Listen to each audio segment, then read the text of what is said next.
سب سے پہلے ہم بات کرتے ہیں کل جو چارسدہ میں جلسہ کیا سہیل آفریدی نے، اور اس کی وجہ سے ضرور ایک پریشر آیا پاکستان کی اسٹیبلشمنٹ پہ اور حکومت پہ. تو بڑے لمبے عرصے سے یہ کوشش کی جا رہی تھی کہ خیبر پختونخوا میں جو پاکستان تحریک انصاف کی پاکستان میں واحد حکومت ہے، جس سے پاکستان تحریک انصاف کو یہ امید ہے کہ عمران خان صاحب کی رہائی کے لیے اگر کوئی دباؤ آئے گا تو وہ خیبر پختونخوا سے آئے گا.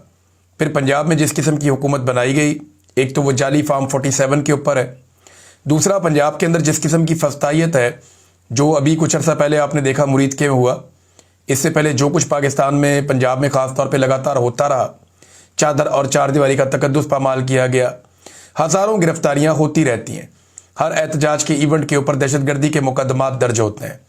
خاص طور پہ جو غریب لوگ ہیں، کمزور لوگ ہیں، مڈل کلاس کے، ان کے گھروں کا سامان توڑا جاتا ہے تاکہ وہ سیاست سے باز رہیں.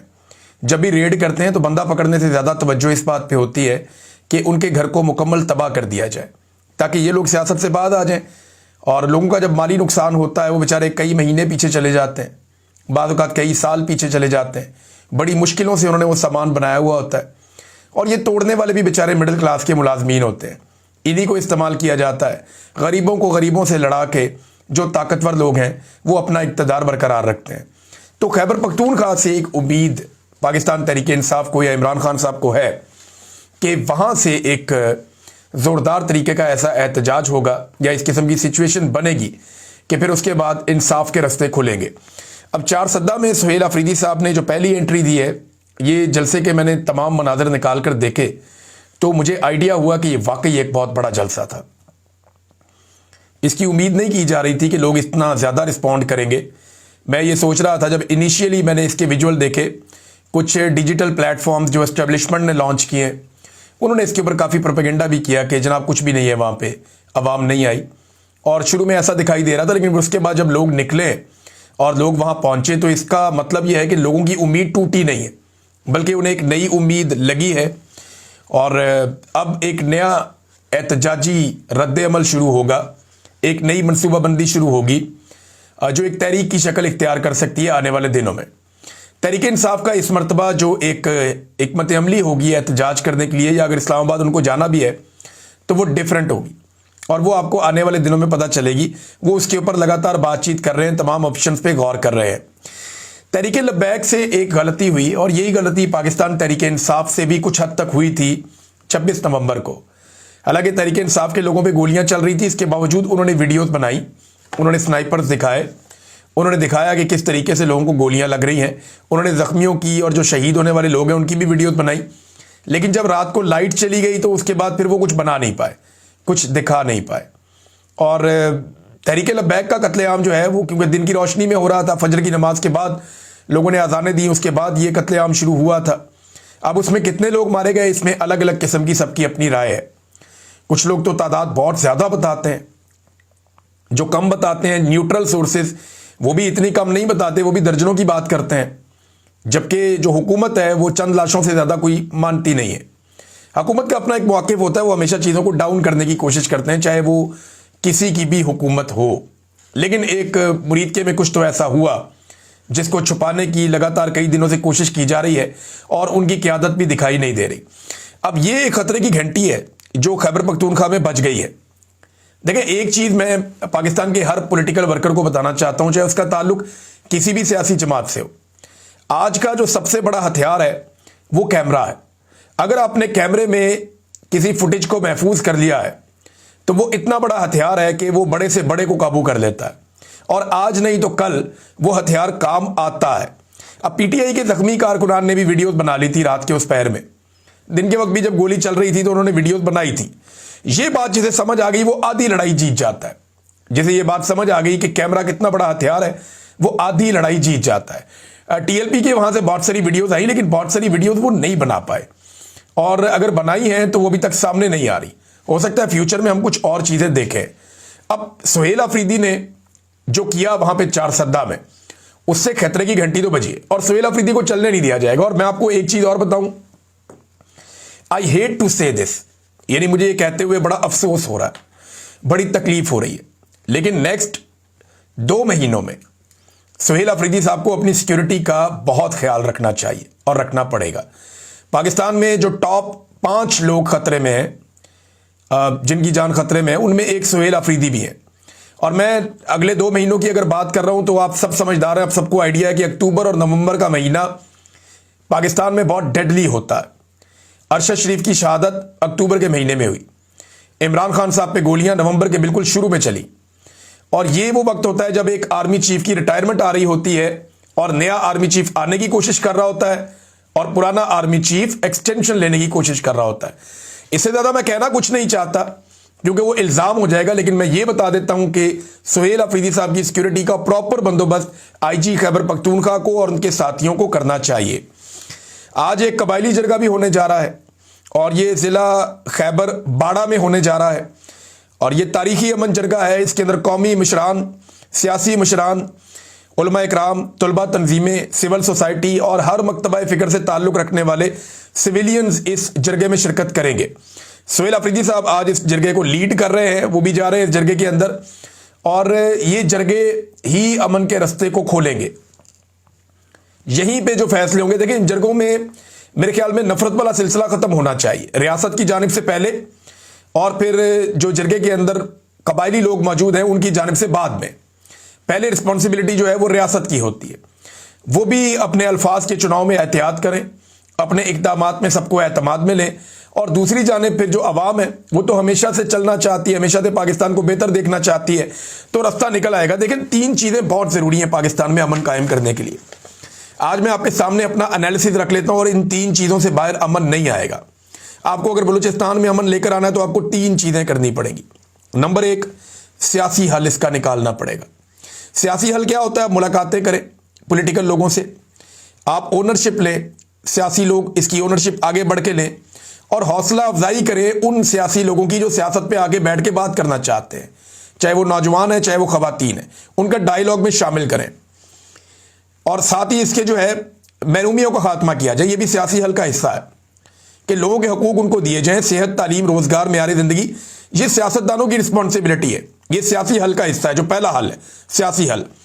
اور اسی حل کے اندر بیانیے کا توڑ ہے طاقت کے استعمال سے نہیں، دلیل کے استعمال سے. طاقت کے استعمال سے آپ بیانیے کا مقابلہ نہیں کر سکتے، آپ کو دلیل کی بنیاد پہ بیانیے کا مقابلہ کرنا ہے. اور وہ تبھی ہوگا جب سیاسی حل نکالا جائے گا، لوگوں کو ان کے حقوق دیے جائیں گے، تو پھر بیانیہ جو ہے وہ ٹوٹنا شروع ہو جائے گا. وہ بیانیہ آئے گا جو ریاست کا بیانیہ ہوگا لیکن دلیل کے ساتھ، طاقت کے ساتھ نہیں. تو پہلا حل اس کا جو ہے وہ سیاسی حل ہے، سب سے پہلے یہ کام کرنا پڑے گا.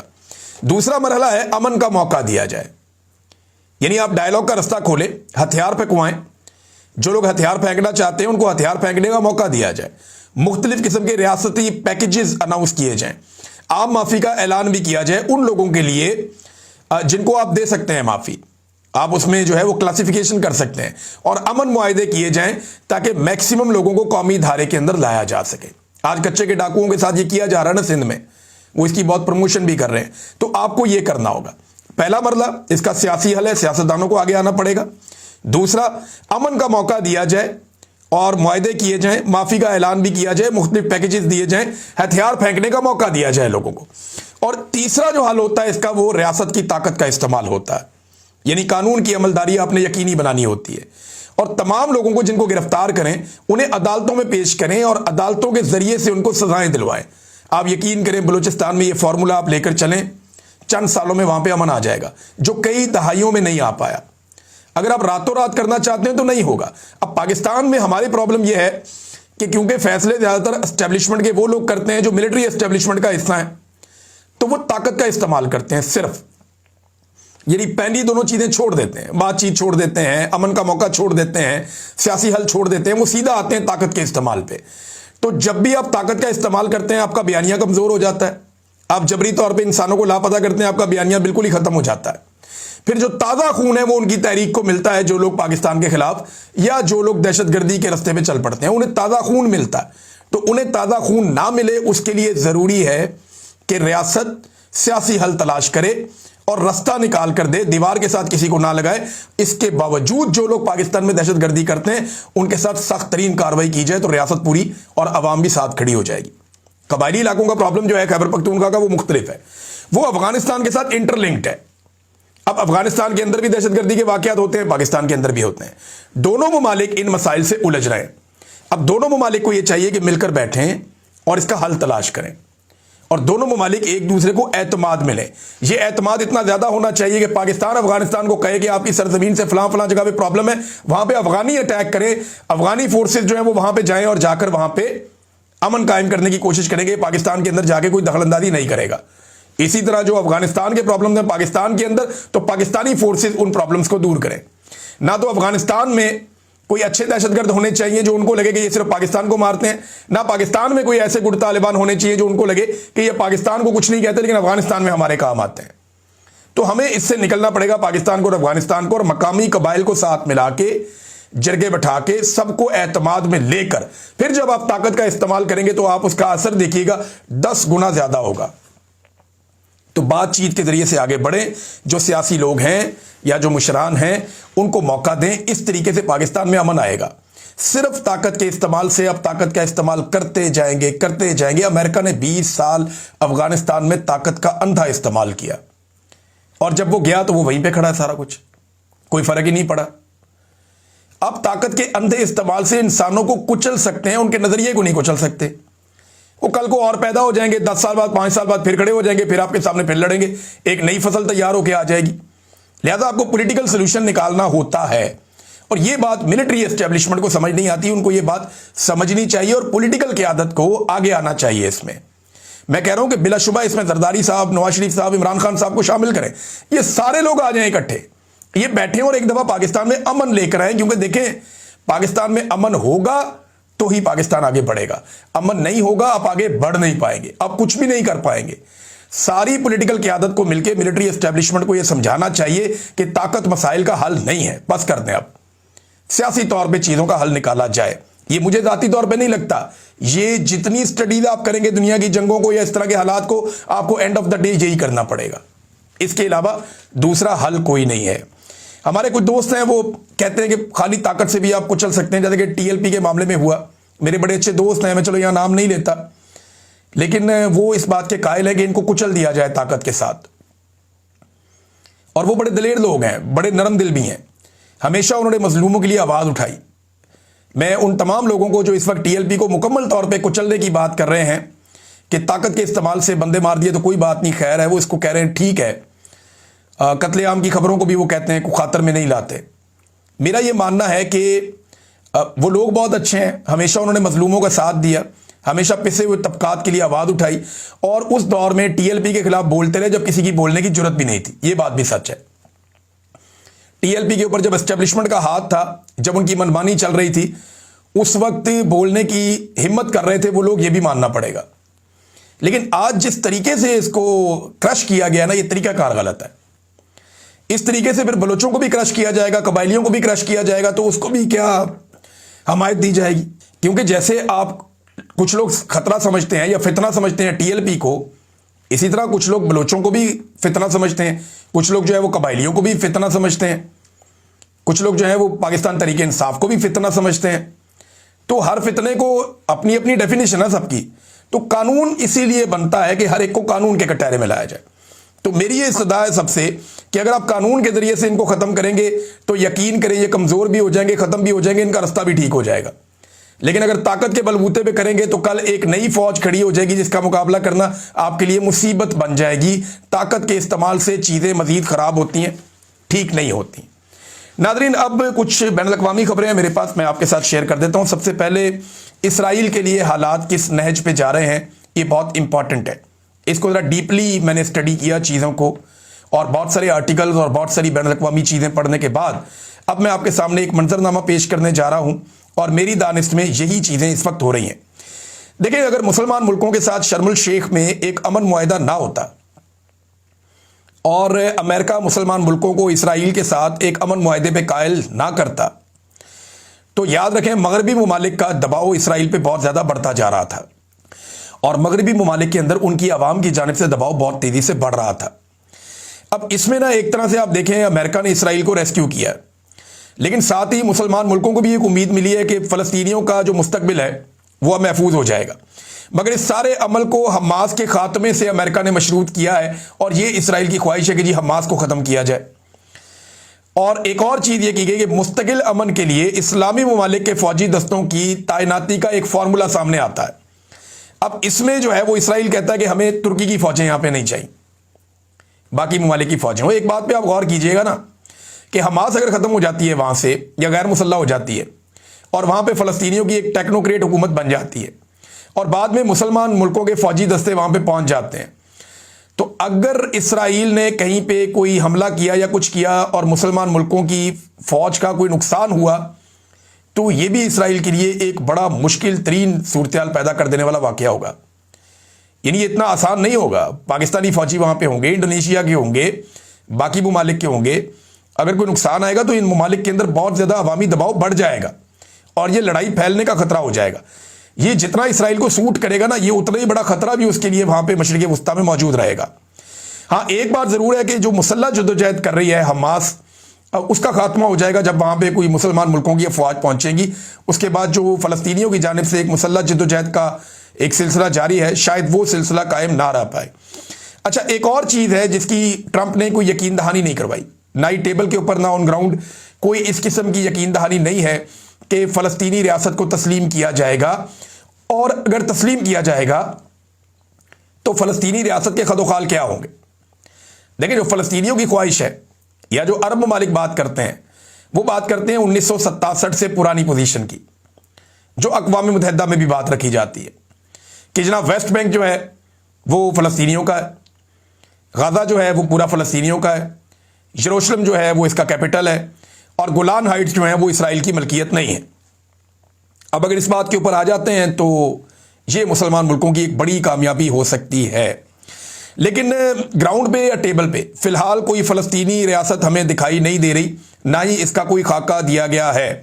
امریکہ یا امریکی حکمرانوں کا ہمیشہ جھکاؤ یہ تاریخ ثابت کرتی ہے کہ اسرائیل کی جانب ہی رہا ہے، اور وہ چاہتے ہیں کہ تنازع ختم ہو جائے، اور اس کے لیے انہیں خطے کے ممالک کو بھی راضی کرنا پڑے گا. تو اگر عرب ممالک کو راضی کرنا ہے یا مسلمان ممالک کو راضی کرنا ہے تو انہیں کم از کم ایک فلسطینی ریاست قائم کرنی پڑے گی. اب یہ ریاست کس نوعیت کی ہوگی، یہ ہے وہ نیگوسیشن جو آنے والے دنوں میں ہو سکتی ہے.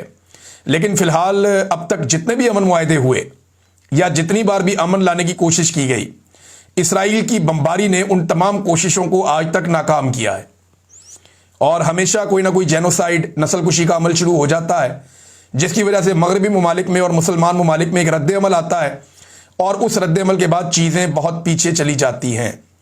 اگر تو اس خطے کے اندر امن لے کر آنا ہے تو ایک آزاد اور خود مختار فلسطینی ریاست قائم کرنی پڑے گی جس کا دارالحکومت یروشلم ہو. یہ مسلمان ملکوں کا ایک موقف ہے، لیکن ابھی تک یہ ٹیبل پہ نہیں ہے. ابراہم اکارڈ جو ہے اس میں بھی یہ نہیں ہے. اگر ابراہم اکارڈ کے اندر یہ چیزیں شامل ہو جائیں تو پھر شاید خطے میں مستقل امن آنے کا کوئی رستہ کھل جائے. ایک ناظرین پھٹا پڑ گیا ہے ڈونلڈ ٹرمپ اور پیوٹن کے بیچ میں. ان دونوں کی ایک ملاقات ہونے جا رہی تھی. ہنگری کا دارالحکومت ہے بداپیسٹ. یہ بڑا امپورٹنٹ ایریا ہے اور اس کے ساتھ یوکرین لگتا ہے اور پھر آگے رشیا ہے. تو یہ ایک بیچ کا مقام ہے جہاں امریکی صدر نے آنا تھا ڈونلڈ ٹرمپ نے، اور رشین صدر نے آنا تھا پیوٹن نے. ان دونوں کی یہاں پہ ملاقات ہونی تھی، لیکن یہ ملاقات اچانک منسوخ ہو گئی. اب منسوخی کی وجہ کیا ہے وہ میں آپ کو بتا دیتا ہوں. مارکو روبیو جو سیکرٹری آف دا اسٹیٹ ہیں ڈونلڈ ٹرمپ کے، ان کی بات ہوئی اسپوکس پرسن پیوٹن کے ڈیمیٹری پیسکوو، ان کے ذرا مشکل نام ہوتے ہیں، ان سے ٹیلی فون پہ ان کی بات ہوئی، اور اس بات میں کوئی رشیا کی جانب سے لچک نہیں دکھائی گئی. امریکہ دباؤ ڈال رہا تھا، اور امریکہ نے یہ بھی کہا تھا کہ یہ ٹام ہاک میزائلز جو ہیں، جو لانگ رینج میزائل ہیں، وہ دے گا یوکرین کو استعمال کرنے کے لیے رشیا کے خلاف. تو پھر رشیا نے رابطہ کیا امریکہ کے ساتھ، اور انہوں نے کہا جی کہ اس کے بعد جنگ بڑھے گی، ختم نہیں ہوگی. اور رشیا کے پاس بھی بہت سارے لانگ رینج میزائل ہیں اور بڑے خوفناک میزائل ہیں. تو اس کا نتیجہ بڑا خوفناک نکلتا اگر امریکہ اس قسم کے ہتھیار دیتا ہے یوکرین کو. اور یوکرین کی فوج کو جتنا ہم نے دیکھا ہے وہ انہوں نے جنگ تو بڑی تگڑی لڑی ہے. انہیں ہتھیار پوری دنیا نے دیے، بڑے اچھے ہتھیار دیے، اور ان ہتھیاروں کا انہوں نے استعمال کیا ہے اور بہت زبردست استعمال کیا ہے. اور اگر انہیں اس قسم کے میزائل دیے جائیں تو وہ رکیں گے نہیں، وہ چلا دیں گے. چلانا تو ایکچولی امریکنز نہیں ہے، لیکن کھاتے میں پڑ جائے گا یوکرین کے، تو وہ یہ چلانے میں کوئی ان کو پرابلم نہیں ہوگی. لیکن دوسری طرف سے رشیا کے پاس بہت خوفناک ہتھیار ہے. اگر وہ بھی اپنے ہتھیار استعمال کرتا ہے، دنیا کی دوسری سب سے تگڑی ان کی فوج ہے، نیٹو کے مقابلے میں سب سے بڑا چیلنج ہے رشیا، اور اگر وہ اپنے ہتھیار میدان میں لے آتا ہے تو پھر یہ جنگ بہت پھیل سکتی ہے. لہذا ان دونوں لوگوں نے آپس میں بات چیت کی. رشیا نے کوئی لچک نہیں دکھائی. اس کے بعد ٹرمپ نے کچھ اور پابندیاں لگا دیں تیل بیچنے کے حوالے سے رشیا پہ, کیونکہ اس کی اکانومی کا ایک بڑا انحصار تیل اور گیس کے ذخائر کے اوپر ہے. تو اب ان کے اوپر اور پابندیاں لگوا دی گئیں, جبکہ طے ہوا کہ ابھی مزید تیاری کرنی چاہیے دونوں سائڈوں کو. بیٹھنے سے پہلے اس وقت ملاقات کی کوئی ضرورت نہیں ہے. اچھا, ٹرمپ اس حوالے سے نا کچھ موقف بدلتے بھی رہتے ہیں. ڈونلڈ ٹرمپ نے پہلے کہا کہ رشیا وہ علاقے خالی کرے جو یوکرین کے اس نے قبضہ کر لیے.